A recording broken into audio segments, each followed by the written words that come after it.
like to call the Rules and City Government Committee meeting to order.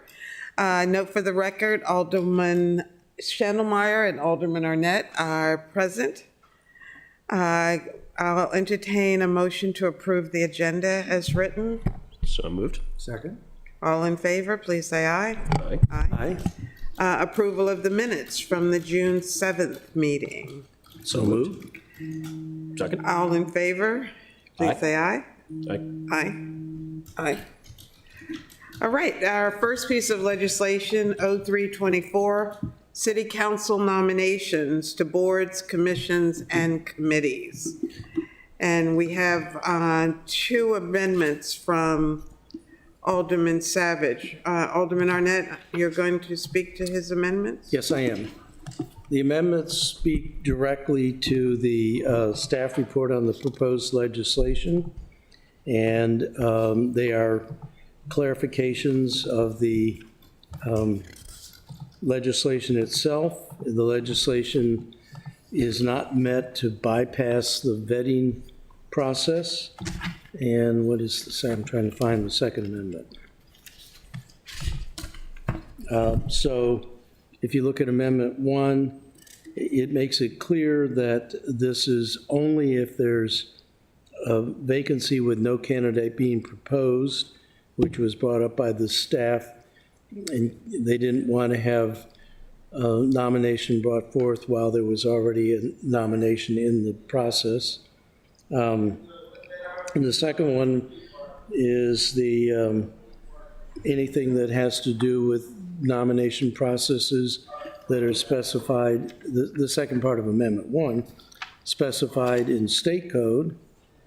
And the Second Amendment speaks to the same thing about the candidate, the vacancy being 6 months with no candidate being nominated and in the process. And as co-sponsor, I find those to be responsive to the staff comments, and certainly would offer those to the committee for approval. May I ask, looking at Amendment 1, the red is the new language, and then the blue is the amendment to the amendment? Yes. So we are adding 6 months or longer if a candidate has not been appointed. Correct, and then the new C. And then, exactly, the new C, which is exceptions. Mm-hmm. And then the Second Amendment follows along, putting without a candidate being nominated, and the 6 months or longer without a candidate. And again, that's taken directly from the staff report from Vicki Buckland. Comments on the legislation? Well, I guess I'm looking at the two amendments, and I'm trying to understand why there are two when they mirror one another, except for the first one has a C added. Amendment 2 seems to be the same language. Am I missing something?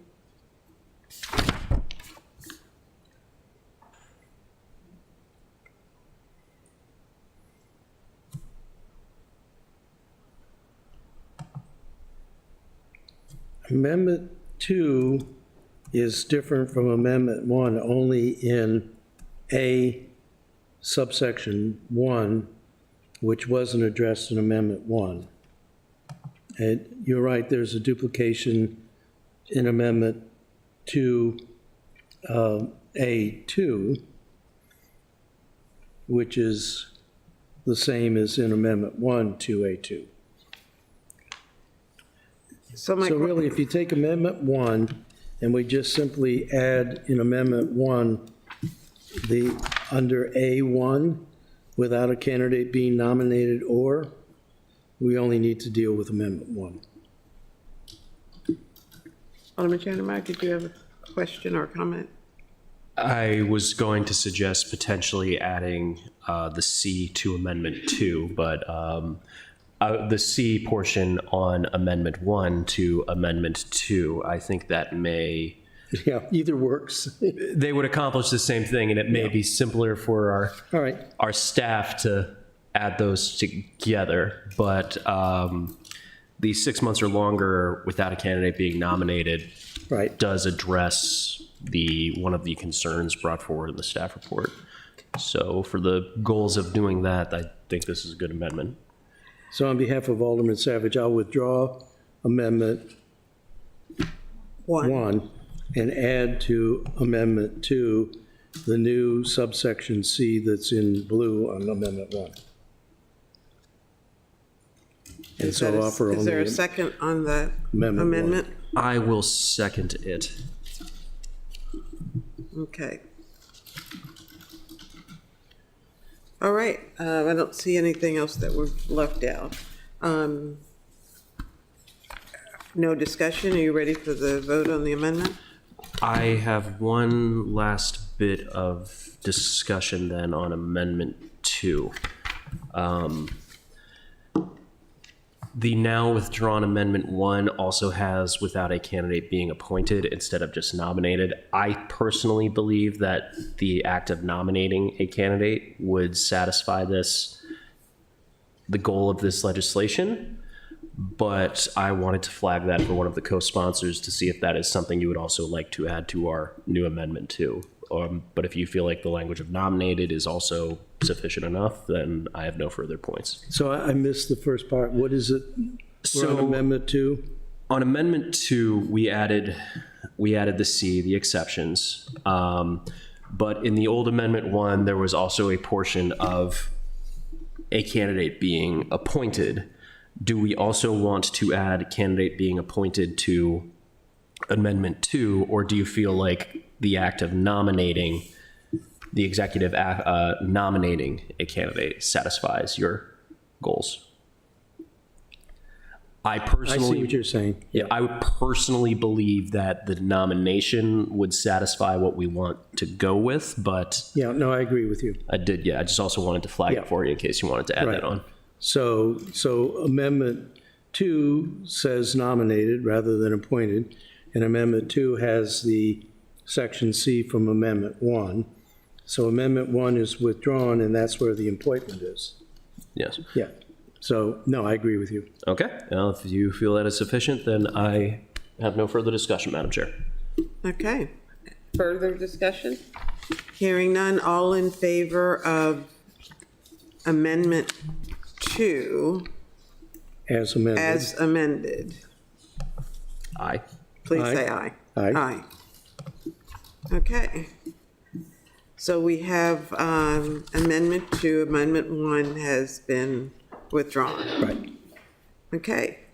Further discussion on 0324? I move the Rules Committee recommend 0324 with the Rules Committee amendment. I will second. Okay, and that becomes the Rules Committee amendment as opposed to the Savage amendment. Right. Okay.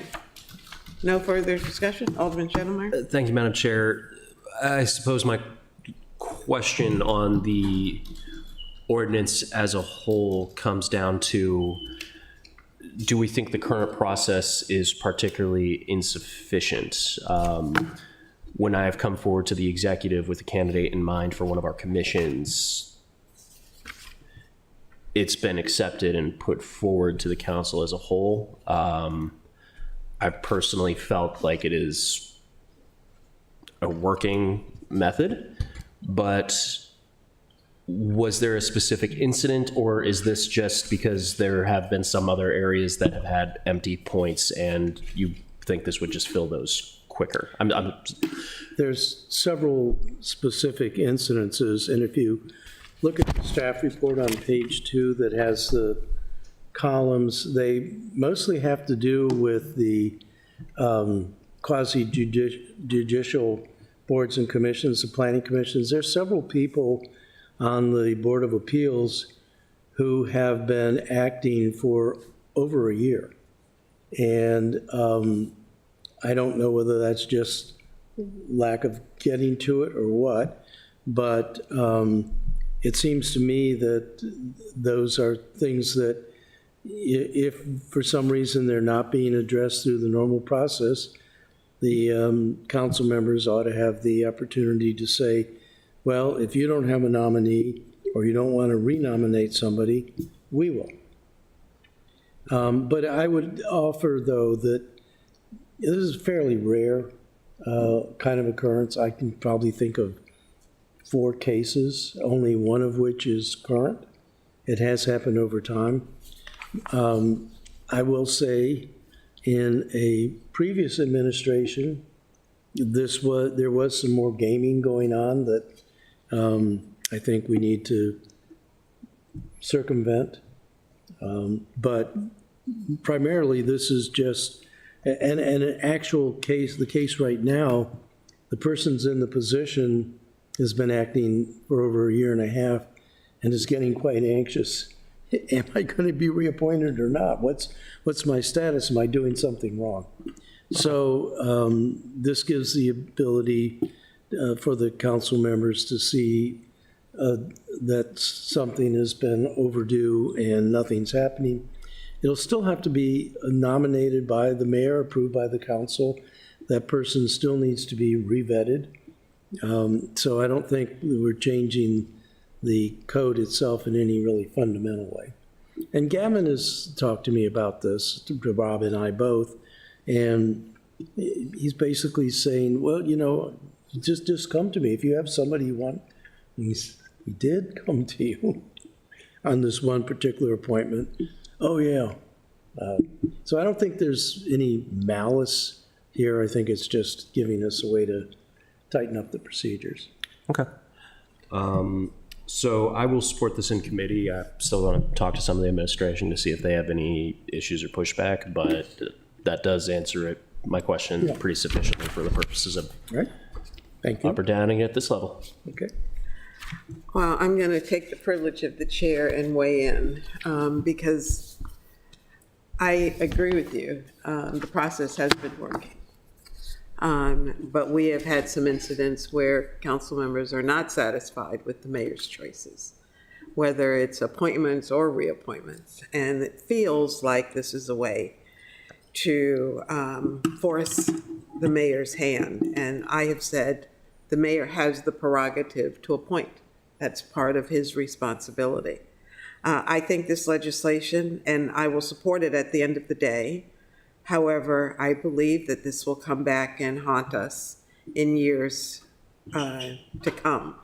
Right now, we're very comfortable because we're all of like minds, pretty much. But that could change. And it was different when we got on the council. And so it's easy right now. But when there's a more, I don't want to say diverse, but when there are differences of philosophy on this council, then it becomes an issue. So, but, you know, we're voting for it for now, but I do predict that years to come, it's going to be a problem for somebody. I hope not, but it's not, the intention is not to create a problem. It's to address a set of circumstances that have happened from time to time. So, all right, further discussion? Hearing none, there is, well, I'd entertain a motion to give a favorable recommendation to 0324 as amended. So moved. Second? Okay, discussion? Hearing none, all in favor, please say aye. Aye. Aye. Okay, thank you very much. Going on to general discussion items, adopt a community grant presentations. Ms. Young and Ms. Lee, welcome. Just a little bit of background for the community. We have 10 organizations who have received Adopt a Community grants for the last 2 years. Each of the organizations committed to adopting a specific challenge community in our city and to dedicate their efforts in those communities. And so I think what we're going to hear today is kind of a little synopsis of what they have been doing in their respective communities. So Ms. Young, if you will introduce the organization and let us know what community they're working in, and then what they're doing.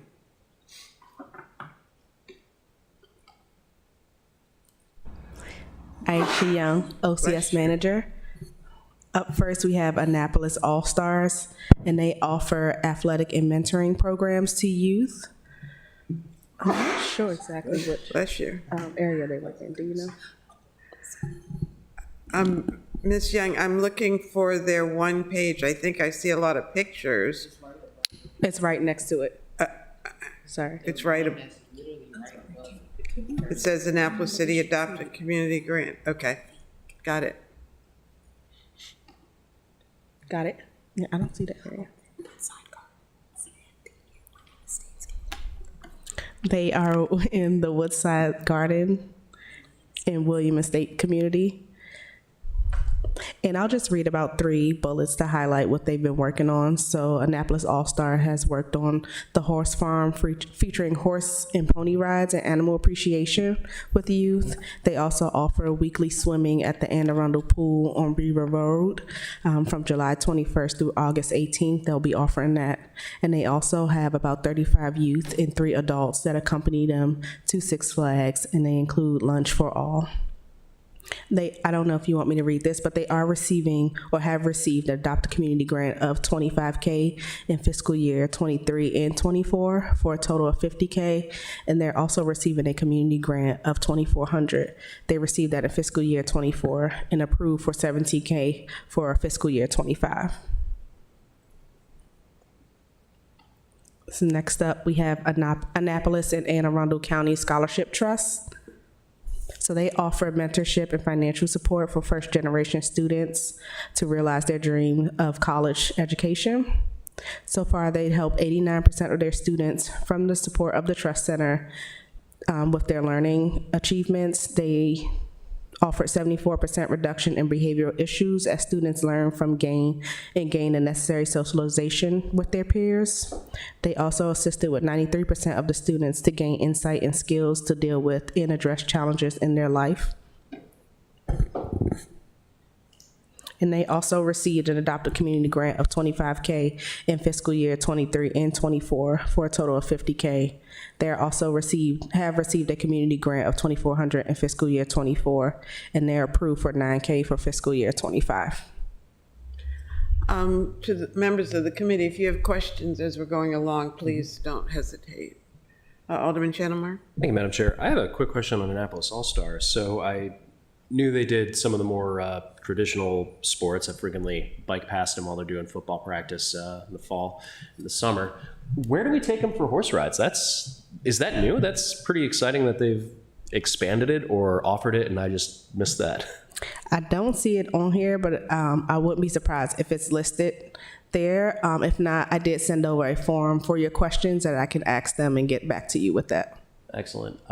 It's really encouraging, though, seeing a diverse options of recreation, because might apply to one young athlete, may not apply to another young athlete, and they're both still amazing opportunities for our kids. So thanks for that update.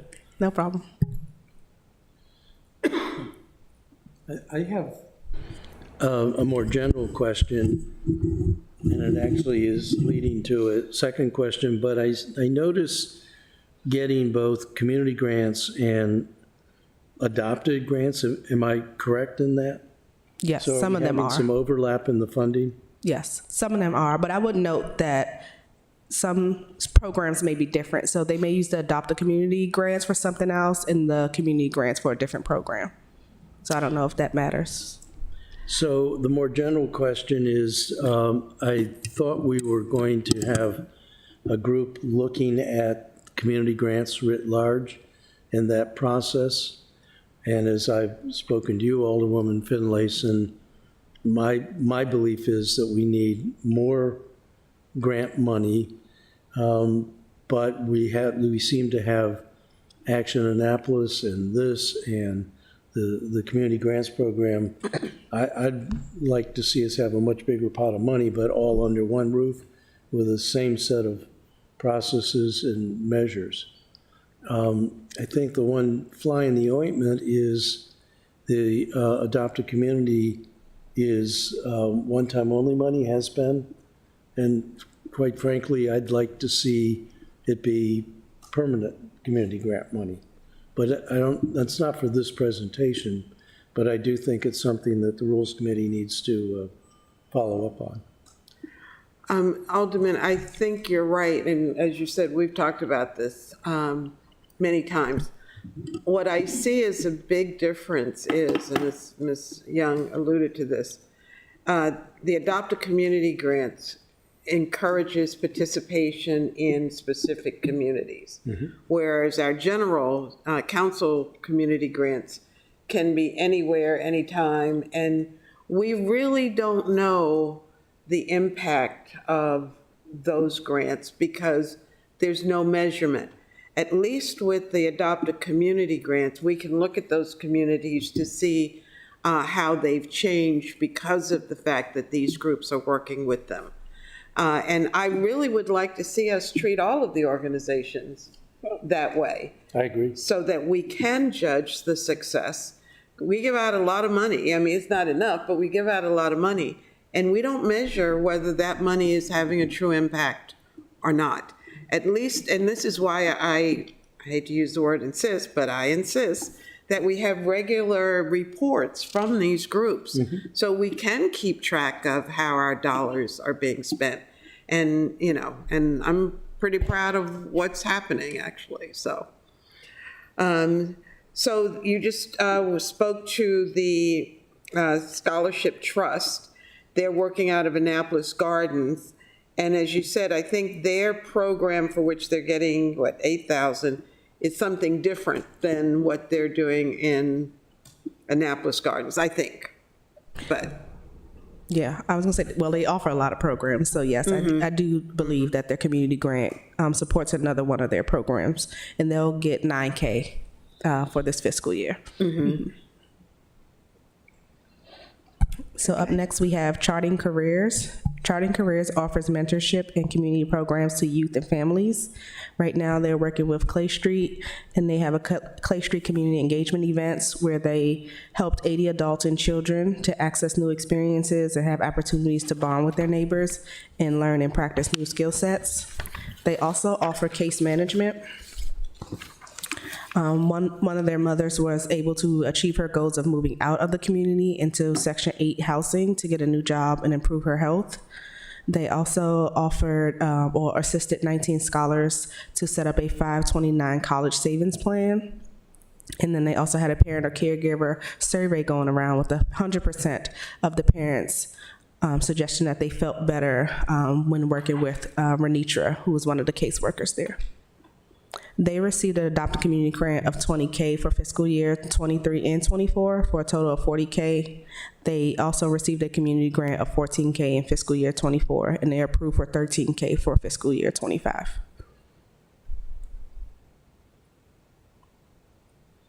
Next up, we have John Wesley United Methodist Church. They offer community engagement and educational programs to youth and adults. So far, they're partnered with the Boys and Girls Club and have enrolled approximately 28 children in their summer camp program. And they also partner with the Annapolis Police Department to enroll students in their summer camp program in transportation assistance. They also had approximately 20 residents attend behavior modification diversion program. That program included understanding their lease agreement, the importance of housekeeping in compliance with their lease, and they also provided training in financial literacy and its impact to the family. And they were also able to purchase 6 computers and a printer for the children to assist them with their homework. They received an Adopt a Community grant of $25K for fiscal year 23 and fiscal year 24 for a total of $50K. They do not receive a community grant. they did not apply. Well, they did not apply, let's say. Yes. Sorry. And to my colleagues, you'll recall on Monday night, Reverend Colbert brought some of the students from the community to our city council meeting. And I really didn't realize why, other than, encouraging us to continue to fund this program. But part of it was an educational piece with the kids. I got an email that spoke to the fact that he wanted them to see how city government works. And so he brought them in to see how we work. And I would really like to encourage all the organizations to do the same. You know, they need to see where their money comes from or their support comes from. But I thought that was very clever of Reverend Colbert to actually bring the kids in. He had also taken them on a tour of the city that day, I believe. And so, you know, the reach is pretty great. So, thank you. OIC. Yes, OIC.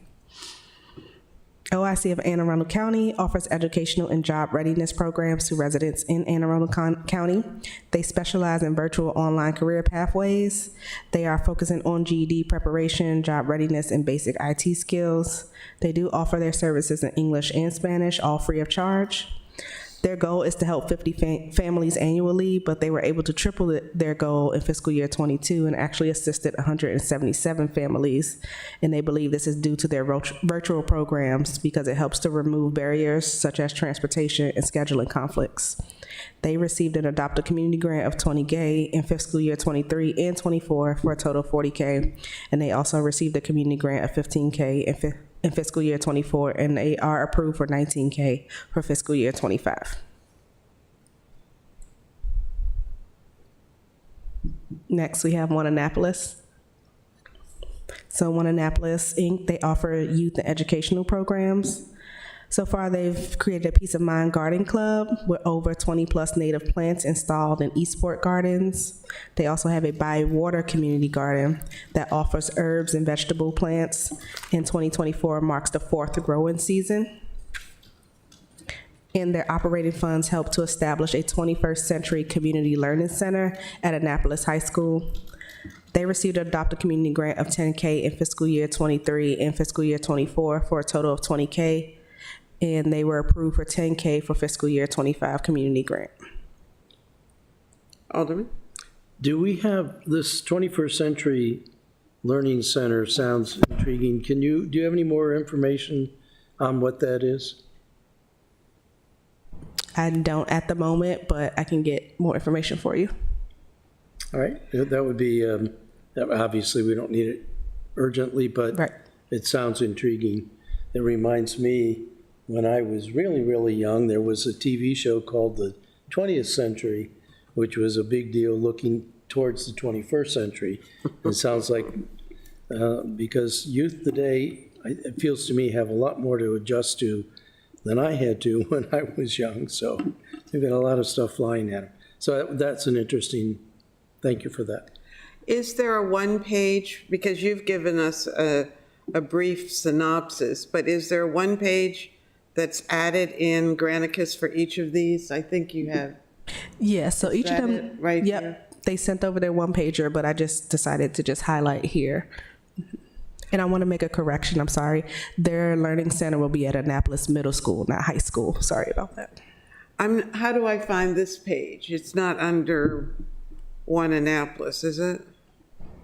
It should be. The I don't PDF see should have been it. sent. Maybe I just can't read today. I'm not sure. Madam Chair, it's Did you labeled. find it? What's it called? It is labeled in Legistar OIA-Adopt Okay. a Community Grant 1. OIA. I got Oh, it. sorry about that. Yes. Okay. You changed the names up on me. I can't figure I'm out sorry. that, you know. I should have Thank looked you. at that, how they sent it and renamed it. Right, so next up we have, oh, this is kind of out of order. So we're on to OLA. OLA, yes. OLA, Organization of Hispanic Latin Americans of Anne Arundel County, Inc., which is known as OLA. And OLA is an Annapolis-based nonprofit organization dedicated to empowering the immigrant and Hispanic Latinx community through direct services, policy advocacy, and research. They do have a weekly bilingual presence, and they will develop a consistent weekend resource table to engage with Latin community, connected with at least 200 neighbors throughout the grant period. They also offer wraparound services. Their team will provide comprehensive support to 100 Latin residents within the scope of the grant period. The support will encompass social services, legal consultations, and access to healthcare and mental health programs. They also collaborated with property management, and they will reach out to each apartment complex that has a high Latino population rate and work with the property management companies to develop activities. They received an Adopt a Community grant of $25K for fiscal year 23 and fiscal year 24 for a total of $50K. They received a community grant of $4,700 in fiscal year 24, and they are approved for $4,000 for fiscal year 25. So we're not doing too badly when you add up all of these, No, I know. some of these, I anyway. think we still need to do more. If you take what was initially in community grants when you and I came on the council and just aged it by the CPI, I believe we'd be around $2 million in grant Wow. money. So I think I know part of it was our fiscal distress in 2010, but it actually has been cut down even in the non-crisis years more and more. And I think you and I both agree, this is the way the city can help groups in the social setting that we, until recently, didn't have any mechanism to help them. And I think along with the Office of Social Services, or I call it community caring, and these grants, I think we're putting a lifeline out to people in the community that, amongst other things, really need to know that we know that they're there. And that we're trying to do something to let them know that we care. So, but that's a bigger topic again about the amount of money. But I'm going to add, they're helping us too. Oh, yeah. We're giving them a lifeline, but they are helping us because we can't do all the things that they are doing that needs to be done. Yep. So it's a two-way street here, you know. so. And I will add on to that, one of the ways they're helping us is I think this goes a long way towards public safety. And in fact, I think these are things that could be as effective as sworn officers in the community. In that same vein, I would say that the Choice Neighborhood Initiative, I was talking to Lisa Ravian this morning, I think could be one of the biggest public safety interventions that we can come up with in the city, given how hard it is to recruit police, but also they're reactive. These, I think, are proactive things. Okay, sorry, we just have to editorialize. We Yeah. can't help ourselves. We have to talk to each other. You know. No worries. Up next, we have Street Angel and their Farm to Table project. Street Angel targets youth and adults considered at risk and low income who are seeking resources and services for homelessness, addiction, abuse, education, employment, and life skills. So far, they've have 26 wooden garden boxes in the greater Clay Street community. This allows residents to grow their own fresh, organic produce to help battle food insecurity and provide a healthy diet. They also have 30 vinyl boxes that are scheduled to be delivered in August to the Bywater community. They received an Adopt a Community grant of $10K in fiscal year 23 and fiscal year 24 for a total of $20K. And they also received a community grant of $6K in fiscal year 24, and they are approved for $57.50 for fiscal year 25. May I ask, there was another organization that presented for Street Angels when we had our presentations in November. Can you tell me who that, because it seems to be that organization that was doing this actual gardening program. So my question will be, in addition to who it is, to whom should we be giving the money? So honestly, Street Angel is Shirley's Gordon Corporation. She also has Clay Street Development, and I think they both operate together, if I'm not mistaken, but I can confirm with her and let you know for sure. Yeah, I don't think it was the Clay Street Corporation either. It was another lady who presented to us in November. I just want to make sure the money's going to the source. The intent was not to give the money to somebody who's just going to give it away to the people they want to give it to. It's for us to give directly to the the organizations. I just want to make sure that's what's happening. And, you know, there's a lot of collaboration between these organizations also, but it seems they're using some of their funds now in the future to help Bywater with their food insecurities. That looks correct, yes. Okay. Thank you. All right, so next up, we have Zeta Gamma Foundation, and they offer leadership and mentorship opportunities to African-American students. So far, they took 50 students to New York to see The Wiz on Broadway, where students were able to engage in educational conversations with working professional actors. They also provided SAT prep for 20 students of the Advent and BSU at Annapolis High School. They received an Adopt a Community grant of $25K in fiscal year 23 and fiscal year 24 for a total of $50K. They did not apply for a community grant.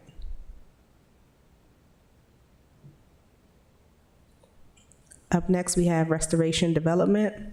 They serve youth and families in the Robinwood community by providing students with evidence-based programming. So far, they provided a U-Haul bi-weekly to bring groceries, fruits, vegetables, meats, and dry goods. Students and some of the parents helped to renew and plant the entrance of Robinwood, replacing entrance flowers and seating. They took students and any family members who wanted to go to Hershey Park on an executive coach. The experience was designed to encourage their students, and their organization helped to lead with other communities and students the Peace Walk in Bywaters, and they provided U-Haul and food and toiletries for that event. They received an Adopt a Community grant of $15K in fiscal year 23 and fiscal year 24 for a total of $30K. And they are approved for $12K for fiscal year 25 community grant.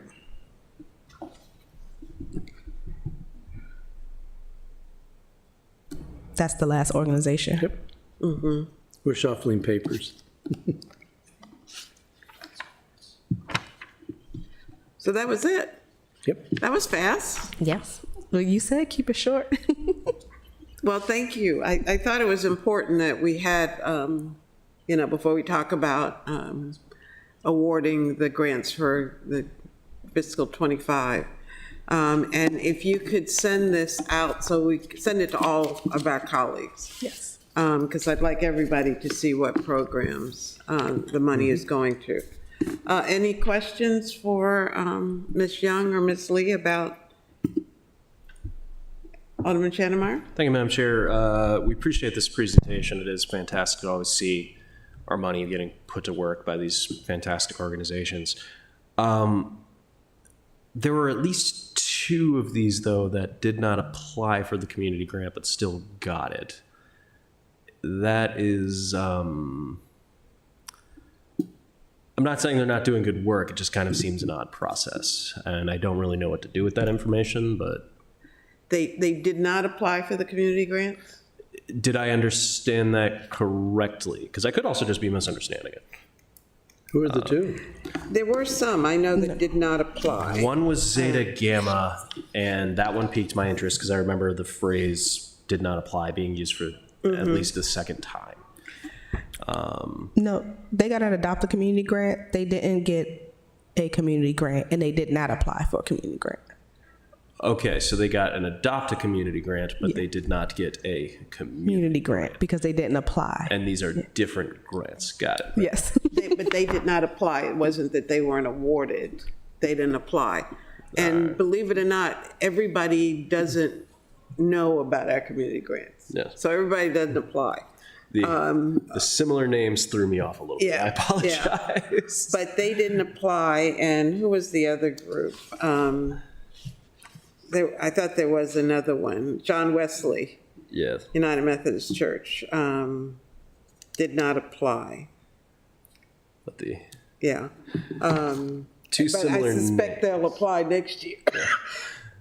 Can we change the names of one of them? Because they are a little similar. but Yeah.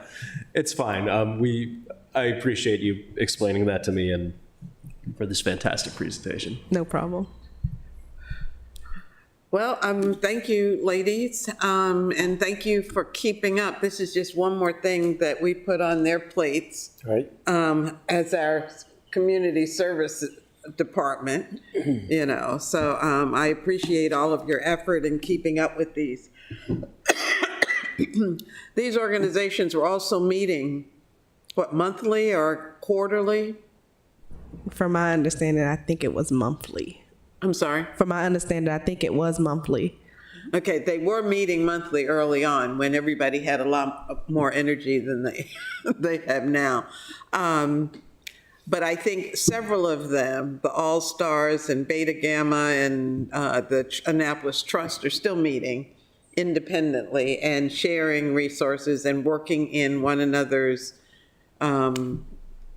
communities when they have events and they need backup and that kind of thing, which is good. That's the whole idea, to give everybody some support and working together for the common good. So anyway, again, thank you. And I hope we get the next round awarded by the end of the month so that they can get started. We've been pretty late with this in the past couple of years, but no fault of anybody's. It's just timing. But anyway, time. if there are no other questions from you guys, thank you again. Thank you. Thank you. And keep us up on anything we need to know, you know, so. Will do. So I think that exhausts our agenda. I think it does too. Wow, in less than an hour, we went through all 10 of the community grants plus did a piece of legislation. We're good. Yep, we are. We're good. But we did it because we want someone to get to his mother's. Exactly. Hey, Ma. Is that your mom back there? Yep. Hi, Mom. Hey, Ma. Well, if there's no further committee business, Madam Chair, may I make a motion to adjourn? Absolutely. So I can go hang out with my mom. Yes. All right. Have a good time. All in favor, please say aye. Aye. Man, if I had known you were his mom, I would have rushed those ladies out a little quicker, you know. What? Yes.